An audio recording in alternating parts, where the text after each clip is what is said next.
कान के अंदर अल्लाह ने एक बैलेंस का ऑर्गन रखा हुआ है। वो बैलेंस का ऑर्गन हमारे जिस्म को इत्दाल में रखता है, वो हमें डगमगाने नहीं देता। अगर उसमें कोई प्रॉब्लम आ जाए, हम BPPV कहते हैं उसको, मर्ज़ का नाम है। मैं अमूमी तौर पे फिर ये करता हूँ कि वो लिटा के BP चेक करते हैं, फिर खड़े करके BP चेक करते हैं, और उसमें ख़ास दर्जे से ज़्यादा का फ़र्क हो तो वजह यही है, फिर असाबी लिहाज से इलाज करना पड़ता है।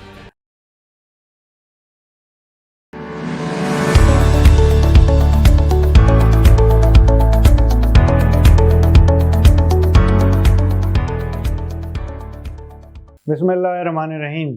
चक्कर क्यों आते हैं? चक्कर दो किस्म के होते हैं। एक ये कि यूँ लगे कि सब कुछ घूम रहा है, ये भी चक्कर है। दूसरा ये कि आंखों के सामने अंधेरा आ जाता है, और उसको भी लोग चक्कर कहते हैं। उससे भी गिर जाते हैं। चक्कर से जब सब कुछ घूम जाता है बंदा, तब भी चक्कर आ जाता है। इन दोनों चक्करों की वजूहात कदरे डिफरेंट हैं, और इनका ज़ाहिर है फिर इलाज भी डिफरेंट होगा। नंबर 1 चक्कर की बात करते हैं कि सब कुछ घूम रहा है। अगर फ़र्ज़ करते हैं कि किसी दिन आप बैठे हुए थे और अचानक ही आपको चक्कर आना शुरू हो चुके हैं और उल्टी साथ शुरू हो गई है और जिस्म का कोई एक हिस्सा कमज़ोर भी हो गया, तो ये फालिज की निशानी भी हो सकती है, और इसके अंदर दिमाग के पिछले हिस्से में प्रॉब्लम आए तो ऐसा होता। फिर अगर चक्कर आपको काफ़ी अरसे से आ रहे हैं और आप अभी बिस्तर पे दाएं से बाएं करवट लेते हैं, तब भी चक्कर आ जाते हैं। आप बैठे बैठे दाएं से बाएं सर फेरते हैं तो फिर भी शदीद चक्कर आ जाता। तो फिर हो सकता है कि प्रॉब्लम आपके कान में हो। कान के अंदर अल्लाह ने एक बैलेंस का ऑर्गन रखा हुआ है। वो बैलेंस का ऑर्गन हमारे जिस्म को इत्दाल में रखता है, वो हमें डगमगाने नहीं देता। अगर उसमें कोई प्रॉब्लम आ जाए, हम BPPV कहते हैं उसको, मर्ज़ का नाम है, तो उस सूरत के अंदर जिस्म बड़े ही शदीद किस्म के चक्कर महसूस करता। दवाई से उसका इलाज मुमकिन है, फिर एक ख़ास मनूवर किया जाता जिससे वो चक्कर ठीक हो जाते। बाज़ औक़ात गर्दन के पीछे जो मोरे हैं उनके अंदर खून की नालियाँ जो गुजर रही होती हैं, उन पर प्रेशर डलता है, तो उससे भी जिस्म में, कंधों में, शानों में दर्द होती है और चक्कर भी आ सकते हैं। वो भी एक डिफरेंशियल है जो थोड़ा रेयर है।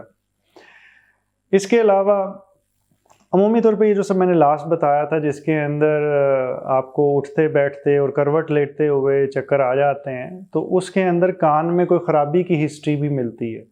कान में सीटियों की सी आवाज़ होती है, कान में कोई दर्द हो सकती है, कान के अंदर से रेशा भी आ सकता। ENT के स्पेशलिस्ट से अक्सर हमें मशवरा करना पड़ता है, ख़ास तौर पे उस मनूवर के लिए, अगर दवाई नाकाम हो जाए। इसके बाद फिर दूसरे चक्कर जो उनसे मैंने जिक्र किया वो हैं जिसके अंदर आंखों के सामने अंधेरा आ जाता। आंखों के सामने अंधेरा क्यों आएगा? जब हम खड़े होते हैं तो कुदरत ने ऐसा कानून रखा हुआ है कि हमारा जो सा दिल है वो पंप करता है ग्रेविटी के अगेंस्ट, और हमारे दिमाग को सप्लाई मिलती है, तो हमारी आंखों के सामने अंधेरा नहीं आता नॉर्मली। लेकिन अगर फ़र्ज़ करें ये ना हो सके, हमारा दिल फ़र्ज़ करें कमज़ोर पड़ चुका है, या असाबी निज़ाम इतना कमज़ोर पड़ चुका है कि वो दिल को ऊपर की तरफ डायरेक्ट नहीं कर पा रहा, तो उससे भी होता ये है कि जो ही मरीज़ खड़ा होता है तो उसका BP ड्रॉप कर जाता। इसे हम पोस्चरल ड्रॉप भी कहते हैं। और ये जो सब BP की कमी है, ब्लड प्रेशर की कमी है, उसकी वजह से आंखों के सामने अंधेरा आ जाता है। असल में ये सप्लाई की एक कमी है। इसके अंदर आपको ये देखना पड़ेगा कि क्या मरीज़ का दिल कमज़ोर तो नहीं है, क्या खड़े होने से उसका ब्लड प्रेशर तो नहीं कम हो गया। मैं अमूमी तौर पे फिर ये करता हूँ कि वो लिटा के BP चेक करते हैं, फिर खड़े करके BP चेक करते हैं, और उसमें ख़ास दर्जे से ज़्यादा का फ़र्क हो तो वजह यही है, फिर असाबी लिहाज से इलाज करना पड़ता है। फिर दिल की रफ्तार देख के फ़ैसला करना पड़ता है कि फ्लूइड लगाना है या असाब का इलाज करना है। वो थोड़ा सा कॉम्प्लिकेटेड है, वो आपका मुआलिज करेगा, लेकिन आप अपने इस चक्करों के बारे में इनिशियल इन्फॉर्मेशन समझ पाएंगे कि क्या क्या पॉसिबिलिटीज़ हैं जिनकी बुनियाद पे आ रहे हैं। बाज़ लोग जो पेशाब आवर दवाई ले रहे होते हैं, अगर उनके जिस्म से इजाफी पानी निकल जाए तो उनको चक्कर आ जाते हैं। बाज़ लोगों को लूज़ मोशन लगते हैं, लूज़ मोशन से पानी निकलता है, वो खड़े होते हैं, उनको चक्कर आते हैं। जिन लोगों का दिल कमज़ोर होता है वो रात को अचानक उठ के वाशरूम जाने लगते हैं तो उनको चक्कर आ जाते हैं।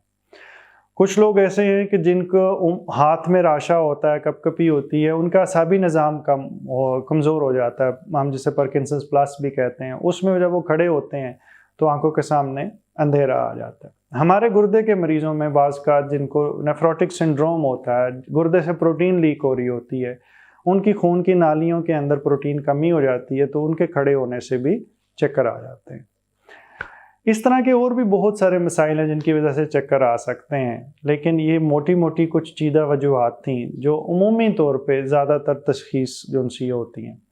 ریئر ڈائگنوسس عام لوگوں کے سمجھنے کی ضروری کی چیز نہیں ہے، وہ فزیشنز یا آپ کا جو ایکسپرٹ نیورو فزیشین یا آپ کا ڈاکٹر ہے وہ اس کا کام ہے کہ وہ اس کی تشخیص کرے اور پھر مطلوبہ علاج کرے۔ اللہ تعالیٰ آپ کو مکمل زندگی دے اور دوسروں کی زندگی مکمل کرنے کا شرف عطا کرے۔ شکریہ۔